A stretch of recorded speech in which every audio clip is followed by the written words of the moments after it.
ini kami mau nih proses digitalisasi di desa dan di BUMDes. Ini sudah masuk revolusi industri 4.0, bahkan di 5.0 kita harusnya sudah mulai bergerak mengefisienkan penjualan produk-produk kita melalui ekosistem digital. Nah, BUMDes kita, Pak Rudi, tolong nanti ada pelatihan-pelatihan dan pendampingan kita perkuat dengan memperkenalkan digitalisasi dalam setiap aktivitas ekonomi di BUMDes. Dan yang keempat, pemulihan ekonomi pasca pandemi ini adalah kita bicara program padat karya tunai di desa gitu. Padat karya tunai di desa seperti apa, saya kira sudah kita lakukan dan teman-teman pendamping sudah mengerti sasarannya kepada kelompok miskin, kepada kelompok marginal, orang yang menganggur dan seterusnya. Nah, ini yang harus kita lakukan untuk masyarakat kita. Nah, Bapak Ibu sekalian, khusus di BUMDes ini kita punya banyak sekali skenario ya.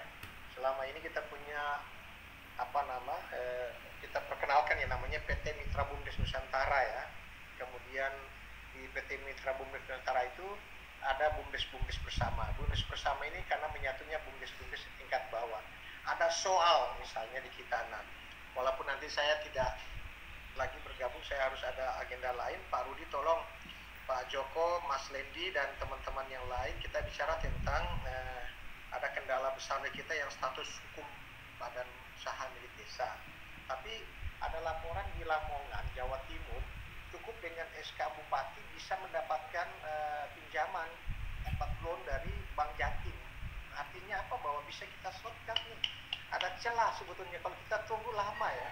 Karena butuh akses modal misalnya. Kalau SDM-nya ada, tata kelolanya kita sudah perbaiki, tapi modalnya perlu karena hanya soal status badan hukum, tapi bisa disiasati oleh Kabupaten Lamongan, Jawa Timur, cukup dengan SK Bupati bisa mendapatkan kucuran pinjaman dari Bank Jatim.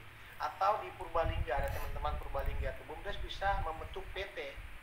Nah, lama-lama PT itu kemudian berubah menjadi unit usaha. Bermitra dengan PT, lama-lama PT itu masuk menjadi bagian dari unit usaha, badan usaha milik desa di Purbalingga. Jadi banyak skema yang bisa kita lakukan. Nah, karena BUMDes ini nanti diprioritaskan yang sudah terdaftar, punya skema yang bagus, akses modalnya bisa kita pastikan banyak sumber. Kemudian ini kan istilah saya tuh bonding, kemudian bridging dan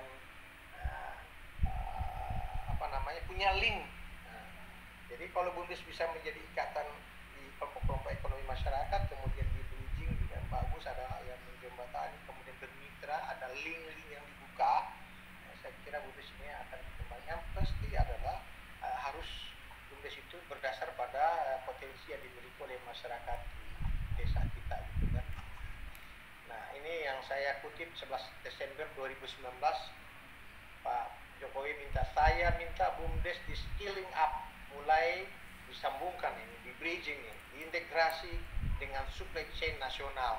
Ini bahasa yang saya kira tegas perintahnya, dan orang seperti Pak Jokowi nanti akan meminta nih apa yang sudah kita lakukan di Kementerian Desa. Pak Fransikus tadi sudah bilang bahwa mintanya Kementerian Desa, oke siap, kami siap. Mestinya kan program kita One Village, One BUMDes. Tiap desa punya badan usaha milik desa. Asal BUMDes itu dari bawah, BUMDes punya kesadaran bersatu, bukan dipersatukan dari atas. Nah, karena inisiatif itu hanya saja memang kita punya kendala-kendala sumber daya manusia, Pak Rudi, makanya itu dibikin sekolah BUMDes ya, pelatihan-pelatihan seperti itu. Nah, BUMDes itu harusnya berdasarkan pada satu semangat bersatu oleh masyarakat ya, sama dengan koperasi dan lain sebagainya. Tapi kita punya kendala-kendala yang saya kira harus kita mitigasi dengan baik. Nah, beberapa faktor yang sudah kami coba petakan menjadi BUMDes tidak berkembang, saya minta waktu mungkin 5-10 menit lagi, mohon maaf. Satu, kemampuan manajerial. Nah, ini sudah menjadi bahasan kita di mana-mana, lemahnya kemampuan manajerial.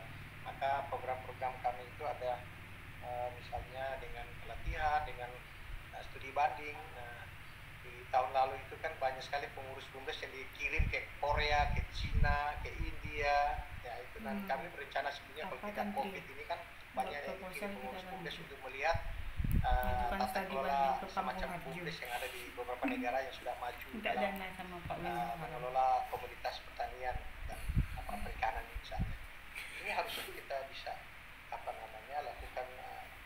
saja tidak, karena COVID ini ya studi-studinya lewat literatur, studi pustaka yang kita bisa lakukan.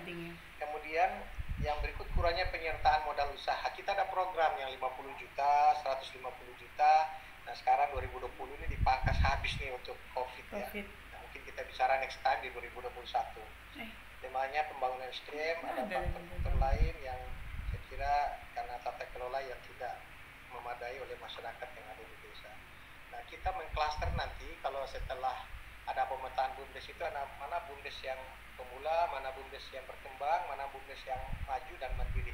Saya minta ada rekomendasi di forum ini Pak Rudi bisa diberikan kepada kami, misalnya BUMDes yang kategori pemula itu BUMDes yang mana nih? Apakah yang baru terdaftar di kami, baru melaporkan saja belum ada aktivitas usaha, atau omsetnya di bawah sekian juta misalnya. Nanti yang berkembang itu berapa, yang klasternya yang bisa kita kembangkan berapa. Nah dengan pemetaan ini memudahkan kita satu melakukan pendampingan, jenis pendampingannya apa, pelatihannya bagaimana, pembinaannya bagaimana. Yang pemula kita dorong berkembang kita dorong menjadi maju dan mandiri. Juga kita akan prioritaskan pada bantuan-bantuan yang nanti ada dari pemerintah itu terdaftar dengan baik kan. Desa saja punya registrasi, perusahaan saja punya registrasi, masa BUMDes nggak punya registrasi gitu kan. Ini nanti harus gitu. Nah, seperti apa. Ini akan menjadi kita bertambah semangat. Kita akan tahu nih kelemahan-kelemahan kita di mana gitu kan. Nah, saya maunya seperti itu. Nah, kemudian yang tadi yang saya bilang harusnya beradaptasi dengan platform digital, dengan ekosistem digital, karena itu yang akan mengefisienkan rantai pasok kita. Selama ini kemiskinan jadi permanen di desa karena orang desa menjual produk itu sangat murah, karena panjang rantai pasok dan seterusnya, high cost. Tapi orang desa juga ketika ingin mendapatkan kebutuhan dia itu mahal, gitu. Dan ini yang tidak fair, tidak equal. Nah, ini harus BUMDes masuk di dalamnya untuk menjadi aspek yang bisa menjembatani soal-soal yang ada di desa. Hal-hal ini yang menurut saya bisa kita lakukan dengan secara bersama kan. Kita punya data juga omset penjualan sekian ya, punya transaksi yang dilakukan dan seterusnya. Nah, Pak Rudi dan Bapak Ibu sekalian, Kementerian Desa juga punya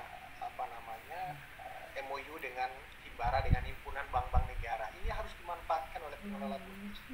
Saya tadi yang saya sampaikan di awal, kita punya instrumen, kita punya komoditi, kita punya wilayah, kita punya regulasi yang cukup, bahkan sampai over regulasi, ada tsunami regulasi. Kita punya uang, kita punya anggaran. Tapi kenapa kita masih begini-begini gitu kan? Nah ini harus kita melakukan terobosan. Bahkan dengan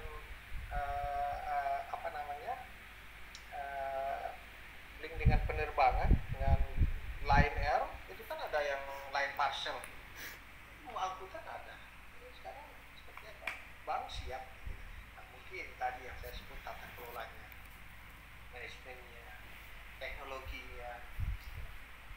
Dan terakhir sekali saya ingin sampaikan, ini banyak kumpulan anak-anak muda kita, Pak Rudi tolong kita harus familiar dengan milenial. Nah, orang milenial, anak-anak muda kita di desa harus kita adaptasi, kita berikan supaya BUMDes ini menjadi daya tarik untuk menutup celah banyaknya PHK di mana-mana. BUMDes menjanjikan akan sesuatu perubahan bagi diri kita dan keluarga kita, ada perbaikan tingkat kesejahteraan kalau kita kelola dengan baik. Semangat milenial harus masuk di BUMDes. Transformasi ini harus kita lakukan. Nah, tentunya ini tidak gampang, ini challenging untuk kita semua, menjadi tantangan untuk kita semua agar BUMDes ini berkembang dengan baik. Kami dalam program itu berharap ada dukungan dari Pak Rudi dan kawan-kawan semua. Kita akan melakukan revitalisasi badan usaha di desa. Kita akan data dengan baik, makanya tolong kalau nanti besok atau lusa ada surat dari pimpinan, dari kementerian ini, tolong diresponi dengan secepatnya. Kami sering mengingatkan, bukan bangsa yang besar yang mengalahkan kecil, yang kaya mengalahkan miskin, yang kuat mengalahkan yang lemah, tapi yang cepat mengalahkan yang lambat.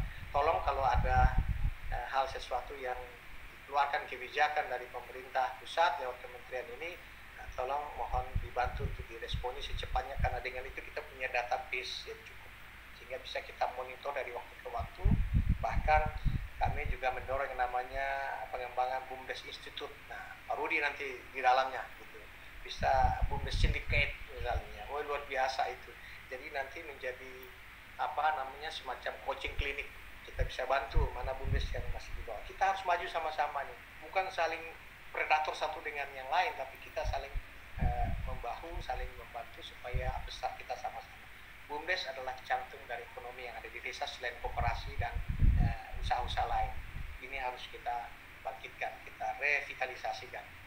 Karena BUMDes adalah desa, desa adalah BUMDes, desa adalah Indonesia, dan Indonesia adalah BUMDes. Demikian Bapak Ibu sekalian, semoga forum webinar kali ini bisa mendorong kita semua untuk bekerja lebih kuat, lebih giat untuk memajukan ekonomi masyarakat kita.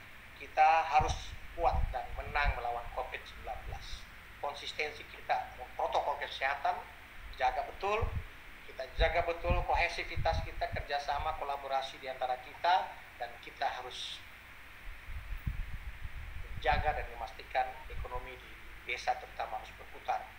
Harus kita jaga itu semua. Dengan itulah pemulihan ini bisa kita percepat. Recovery ekonomi bisa kita percepat. Bersama, secara sama-sama bergotong royong kita akan bisa menyelesaikan semua. Lebih kurang saya mohon maaf. Tuhan memberkati dan menyertai kita semua. Nasyaratul Mustaqim. Selamat sore. Assalamualaikum warahmatullahi wabarakatuh.